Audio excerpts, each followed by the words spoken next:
Olá, seja bem-vindo a mais um C da Ciência, o nosso encontro semanal com a ciência e o conhecimento em língua portuguesa, onde damos espaço a investigadores precisamente do espaço da lusofonia e em particular de Cabo Verde para nos apresentarem os seus projetos de investigação. A nossa convidada de hoje é Valéria Custódio, investigadora, está a concluir o seu doutoramento na área das bactérias na distribuição de nutrientes da planta, ou seja, a Valéria está a tentar perceber o impacto das bactérias na distribuição de nutrientes das plantas, em particular do milho.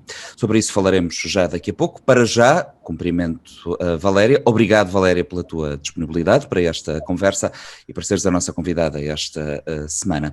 A Valéria nasceu na Praia e está presentemente a concluir, como eu disse, o seu doutoramento na Universidade Nova de Lisboa, no Instituto de Tecnologia Química e Biológica da Nova, em Lisboa, Portugal, e na Universidade de Nottingham. É, aliás, a partir de Nottingham que a Valéria conversa connosco nesta edição do C da Ciência. Já lá vamos, Valéria, em concreto ao teu doutoramento, para que nos expliques precisamente aquilo que estás a investigar, mas vamos tentar perceber um pouco do teu percurso até chegares ao ponto em que te encontras na reta final de conclusão da tua investigação, que te levará à obtenção deste grau.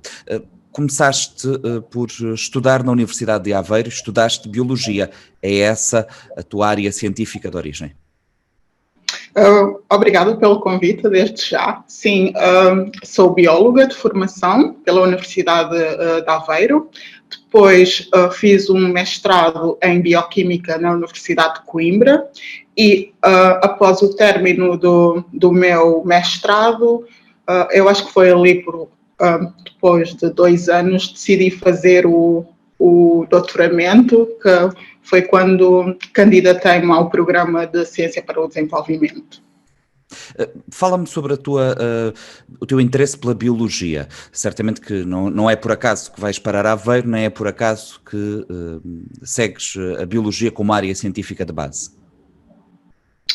Pois, essa é uma pergunta muito interessante, porque desde sempre eu tive o bichinho da ciência e então a escolha, para mim, pelo menos, sempre ficou muito clara que eu queria ir para a área da ciência natural.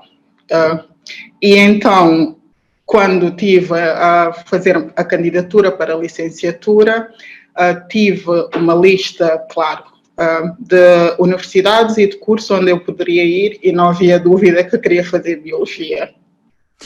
Tu, depois de concluires a tua licenciatura em Aveiro, a tua primeira experiência profissional foi não muito longe de Aveiro, foi em Cantanhede, na Biocant. E aí estiveste a trabalhar já com bactérias, na realidade, no caso aplicadas às vinhas. Cantanhede, para quem não conhece, é uma região, é uma localidade inserida numa área de intensa produção de vinho e, portanto, parece-me bastante adequado. Explica-me, fala-me um pouco sobre esta tua experiência, esta aplicação prática, a primeira que tiveste das bactérias naquilo que é a produção agrícola, no caso vitivinícola. Sim, Cantanhede, como disse, está ali numa região que tem uma intensa produção vínica, que é a região da Bairrada, e então a investigação que estávamos a fazer em parceria com a adega de Cantanhede, a adega cooperativa, tinha 2 objetivos principais.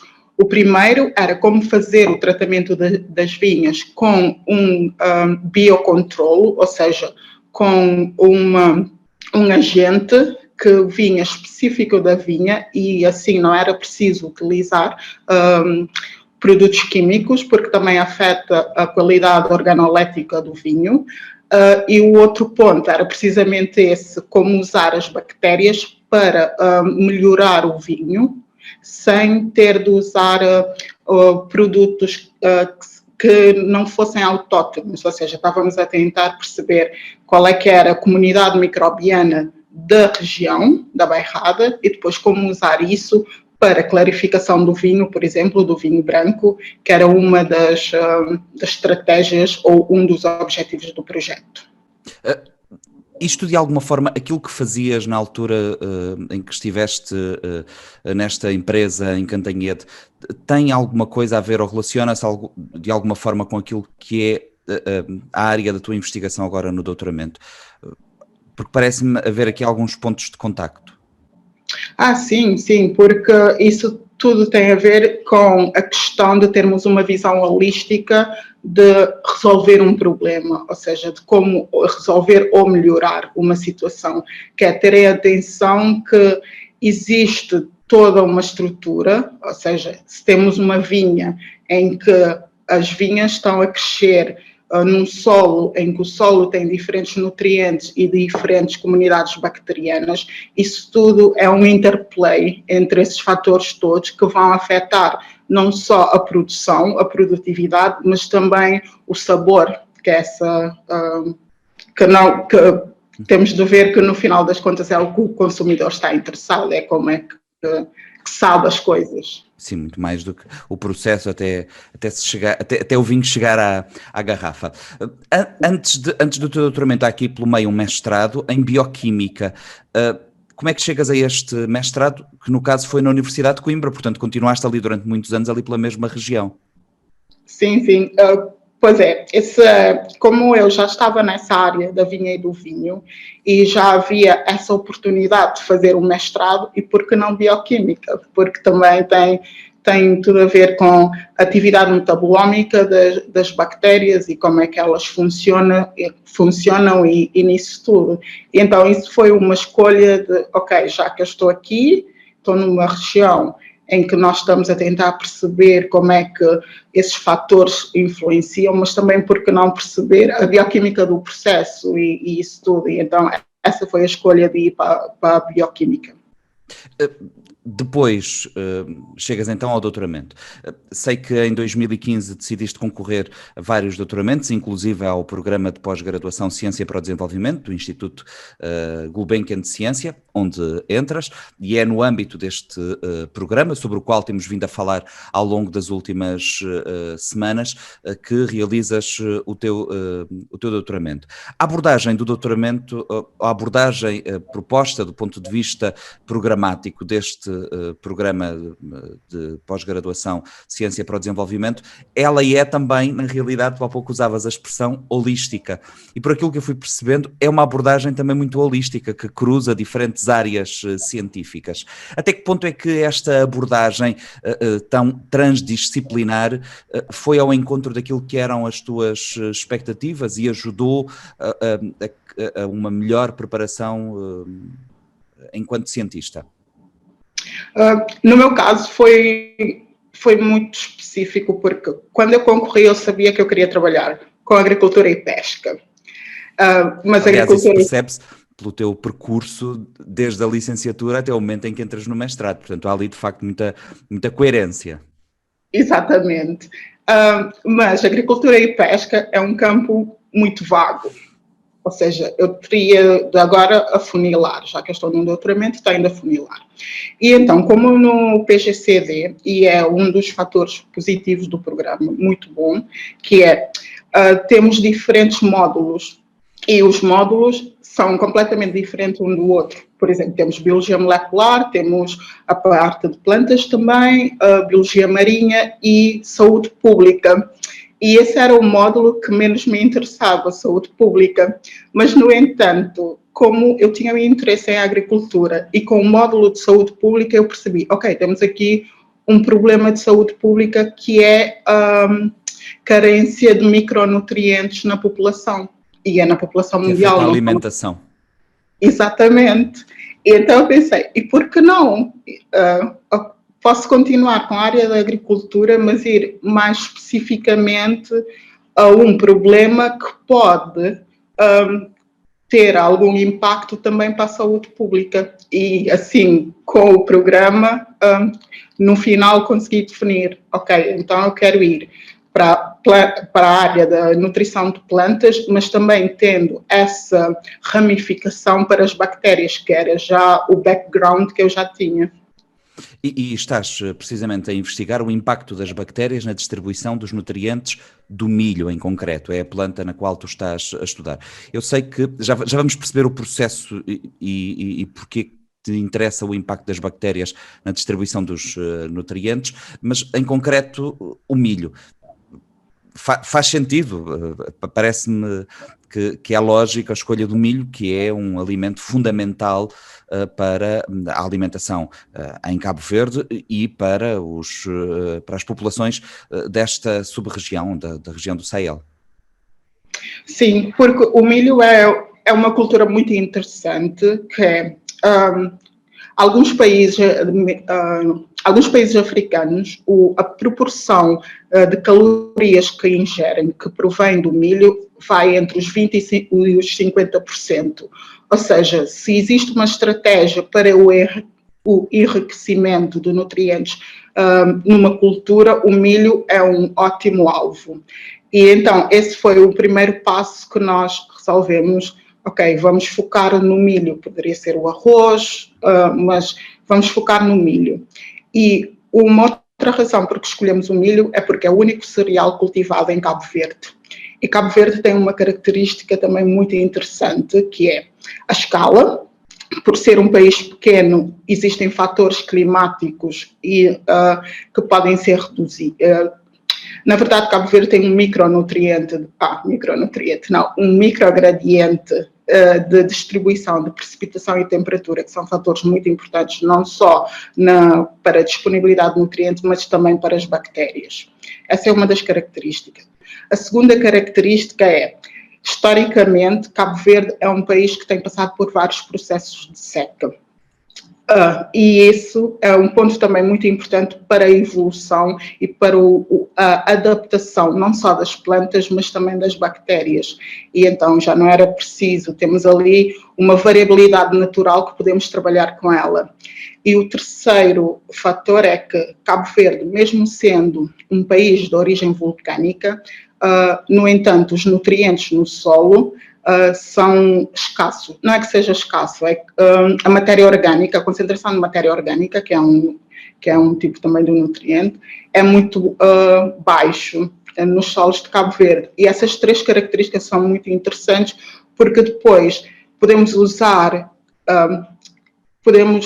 Cabo Verde como um modelo de estudo desses processos, onde conseguimos reduzir vários fatores que afetam a distribuição de nutrientes e a composição bacteriana.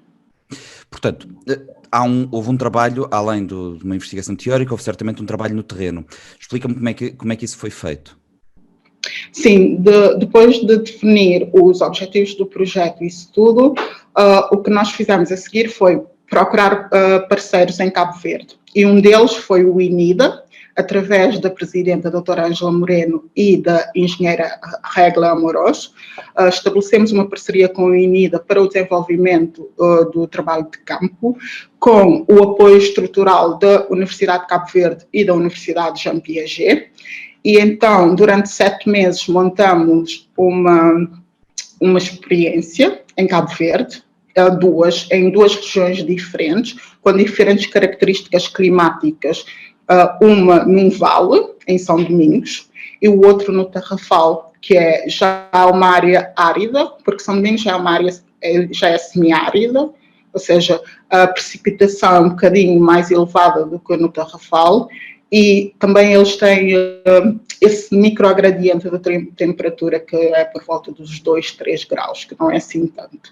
E assim temos 2 solos completamente diferentes, porque estão em regiões diferentes, com climas diferentes, e estabelecemos esses ensaios em que tivemos diferentes subplots, em que é a prática normal em Cabo Verde, que é o cultivo do milho sem fertilizante e sequeiro, e depois nós só mudamos isso, introduzimos, ok, agora vamos ter um campo em que vamos regar as plantas, mas sem fertilizante. Agora vamos ter um campo em que vamos regar e vamos ter fertilizante. E então fizemos essas pequenas modificações que depois nos permitem perceber como é que a distribuição dos nutrientes, não só na planta, mas no grão, não só na folha, mas também no grão, e na composição bacteriana.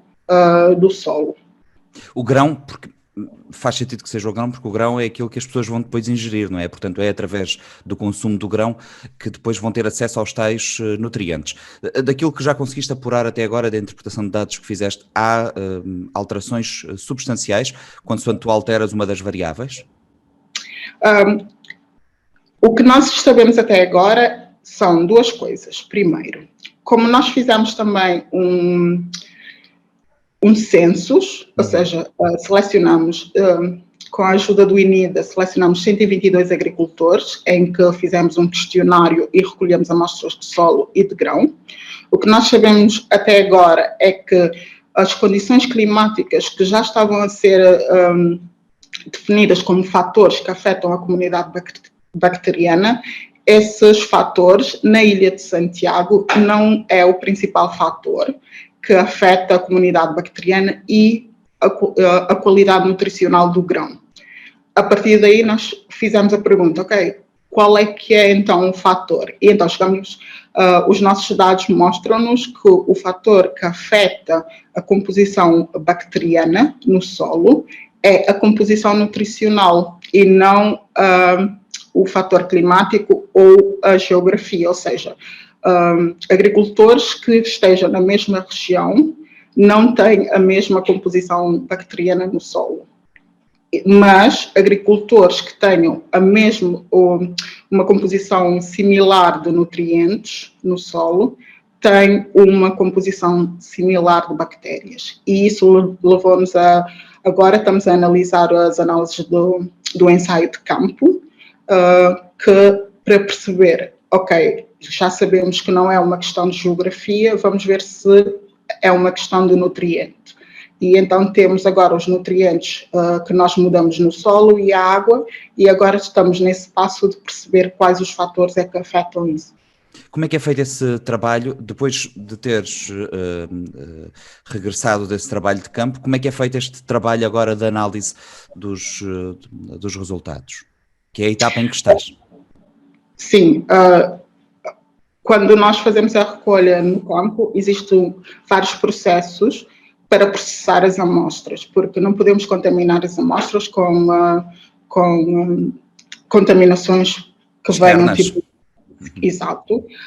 Então, existe todo um processo de secar as amostras, crivar as amostras, tudo tem de estar limpo, não podemos usar nada que seja metal, que é para não afetar, porque nós estamos a ir aos minerais, e alguns minerais são metais, como é o caso do ferro, e tem de ser todo um processo de pesar a amostra e isso tudo. E aqui em Nottingham, o que nós fazemos é uma análise dos nutrientes com uma técnica que usa um equipamento que é o ICP-MS, que vai quantificar cada elemento particularmente. Ou seja, numa amostra nós conseguimos analisar 23 a 30 elementos e cada um é analisado e cada um tem de ser muito rigorosa na análise. E outra coisa que é, após termos essa análise, como é um trabalho muito complexo e multifatorial, a análise estatística e bioinformática também é muito pesada, por isso é que demora um bocado de tempo, porque são vários dados e vários fatores que temos de perceber como interpretar. Valéria, estamos aqui a falar de bactérias, mas há aqui uma ressalva que eu creio que valerá a pena fazeres, que é, associamos habitualmente as bactérias a uma coisa má, mas não é necessariamente assim. Elas podem ser más, mas podem ser também boas para a planta. Sim, é como... estiver enganado. Não, é como no caso de nós seres humanos, nós também temos a nossa própria comunidade bacteriana. E nem todas são más. Exato, porque há que ter um equilíbrio. Se começarmos a ficar doentes e isso, há um desequilíbrio, se tivermos uma infecção bacteriana é porque houve um desequilíbrio. E nas plantas também acontece a mesma coisa. Se existe um desequilíbrio, também a composição bacteriana modifica. Posso dar um exemplo. Quando a planta está em seca, quando tem uma disponibilidade de água muito baixa, ela está mais suscetível a ataques desses patogénios, não só bactérias, mas também fungos. E, então, uma das estratégias que a planta usa, porque ela depois há esse trade-off, ela escolhe crescer em vez de responder agressivamente às comunidades microbianas, que podem ser fungos ou bactérias. E então já existem alguns estudos que mostram que quando a planta está em seca, o que ela faz, ela tem um enriquecimento de um tipo de bactéria, que são as actinobactérias, que essas bactérias produzem compostos que são, tipo, podemos dizer, produzem antibióticos, que combatem os fungos e assim, ou seja, ela está a ajudar a planta que, como já tem a imunidade baixa, ela está a ajudá-la que os fungos assim não atacam a planta. E então há essa troca e nós queremos perceber isso a nível de nutrientes, como é que há essa troca entre a planta e a bactéria, as boas, claro. Percebendo isto, e portanto, depois de concluída esta investigação que agora estás a fazer, para onde é que a investigação científica pode ir? Ou seja, para onde é que este estudo pode seguir depois de concluída a etapa que estás a realizar agora? Depois de perceberes, portanto, qual é o impacto das bactérias na distribuição dos nutrientes no milho, o que é que podemos investigar a seguir? Sim, o próximo passo é perceber.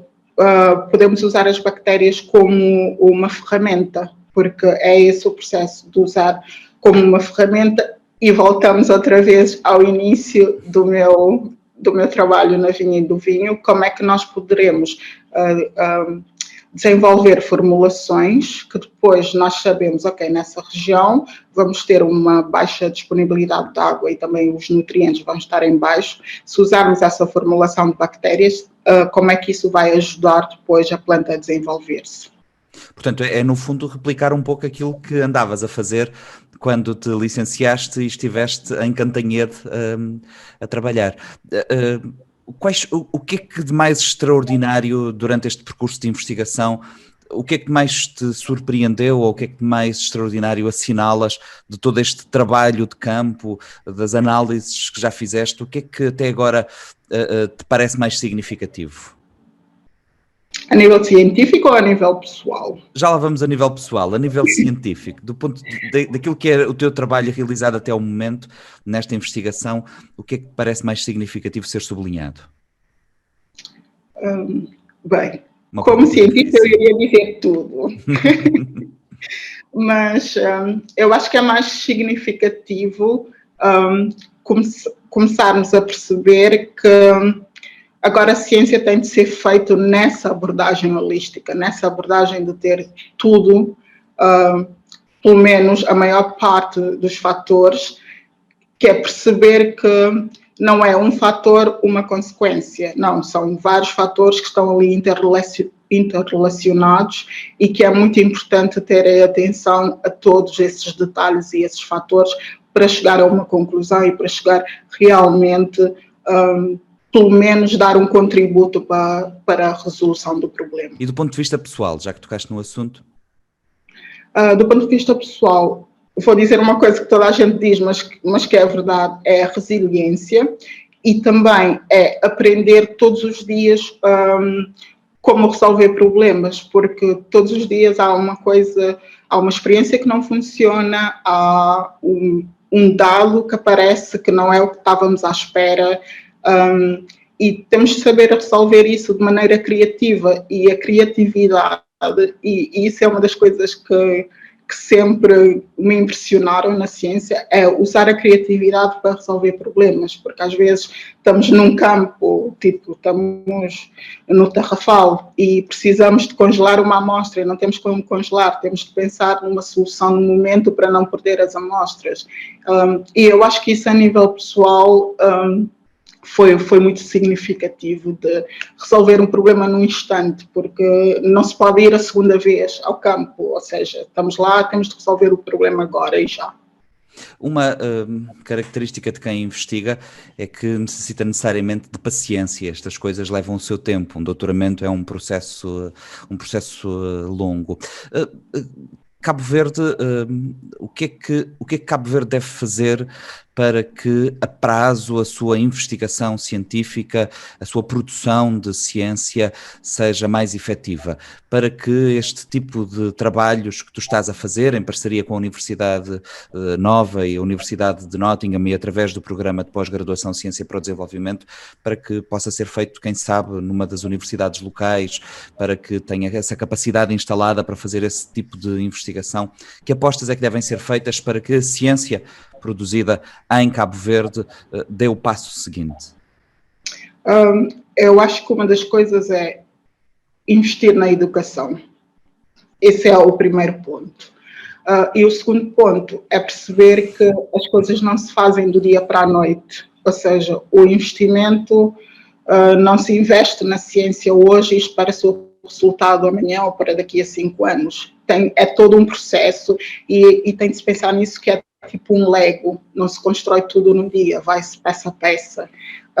E eu acho que essa é uma das apostas que o Cabo Verde poderia ter, na educação e no investimento à produção científica, porque eu sei que em Cabo Verde também já há algumas investigações muito boas, de que com mais um pouco de investimento já se conseguia resultados muito bons. Que papel ou que preponderância teve nesta equação e neste percurso que estivemos a falar um programa como o PGCD? Sim, eu já tinha dito, sim, falei há pouco do aspecto dessa holística do programa, mas também houve uma coisa muito importante no programa, que foi conhecer cientistas muito bons que de outra maneira não conseguíamos ter todos juntos. E estou a falar mesmo de meus colegas, que são excelentes cientistas africanos, que eu acho que se não fosse pelo PGCD eu não iria ter contacto, pelo menos essa é a minha opinião. As redes de contactos que também se criam. Sim, e ter pessoas mesmo com background diferentes, mas com o mesmo interesse no mesmo espaço, e isso é importante. E depois perceber que, ok, se eu quiser agora fazer um ensaio de campo em Moçambique, já conheço alguém, porque já tivemos esse contato, ou pelo menos já sei a quem perguntar, mas talvez se fosse num outro programa doutoral, poderia chegar lá, não estou a dizer que não, mas demorava mais tempo até perceber a quem perguntar. Valéria, estamos mesmo a chegar ao final da nossa conversa. Quais são, pós-doutoramento, as tuas ambições do ponto de vista de investigação científica? Quais são os passos que queres dar depois na tua carreira científica? Eu gostava de continuar com a mesma linha de investigação, continuar aqui em Nottingham a fazer o pós-doc e direcionado para a nutrição de plantas. Essa é a minha aspiração depois do doutoramento. Valéria, muito obrigado por estes minutos, esta cerca de meia hora que estivemos aqui à conversa. Obrigada. A Valéria Custódio foi a nossa convidada de hoje do C da Ciência, programa que semanalmente nos reúne à ciência e ao conhecimento em língua portuguesa e em particular em Cabo Verde e por cabo-verdianos. Temos encontro marcado de hoje a uma semana. Já sabe que este episódio e todos os outros estão disponíveis no nosso canal de YouTube, também no Expresso das Ilhas, na Rádio Morabeza e nas plataformas de streaming, nomeadamente no Spotify. Até para a semana.